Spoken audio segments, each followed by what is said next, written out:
டேய் காலங்காலத்துக்கு உனக்கு ஒரு கல்யாண காட்சி எல்லாம் பண்ண வேணாமா? ஏன்டா வேலை வெட்டிக்கு போகாம பெத்தவங்களுக்கு இப்படி பாரமாகற? நான் எங்க பாரமாக்குறேன்? வீட்டுல ஒரு ஓரமா தானே இருக்கிறேன். டேய் நீ ரொம்ப பேசுறடா. ஆமாங்க. என்ன நீங்க குழந்தையா இருக்கும்போது என்ன கொஞ்சீங்க, வளர்ந்த பிறகு இப்ப கொலைக்கிறீங்க? எதுக்கு தான் இந்த உலகத்துல என்ன பெத்தீங்களோ? எதுக்கு பெத்தீங்க முதல்ல? என்ன எதுக்கு பெத்தீங்களா? பிறந்து 3 வயசுல பால்வாடிக்கு போக கஷ்டமா இருந்தது, உண்டு கொடுப்பாங்க. பால்வாடி முடிஞ்சதும் ஸ்கூலுக்கு போக கஷ்டமா இருந்தது, ஸ்கூல்ல நல்லா படிச்சாதான் காலேஜ் போக முடியும். அப்புறம் காலேஜ் போக கஷ்டமா இருந்தது, காலேஜ் முடிச்சா நல்ல வேலை கிடைக்கும். இப்ப வேலைக்கு போறதுக்கு கஷ்டமா இருக்குது.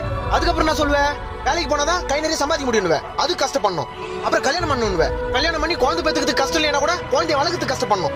வீடு கட்டணும், கார் வாங்கணும், பிறந்த குழந்தைய படிக்க வைக்கணும், அதை வளர்க்கணும், அது கஷ்டப்படணும். இப்படி வாழ்க்கை ஃபுல்லா கஷ்டப்பட்டு கஷ்டப்பட்டு கஷ்டப்பட்டு கஷ்டப்பட்டு செத்துடணும். அது எது கஷ்டப்படணும்? செத்துறேன். நான் பின்னாடி வந்துக்கிறீங்க. செத்துறேன்னா செத்துருவாங்களா? சாவறது எவ்வளவு கஷ்டம் தெரியுமா?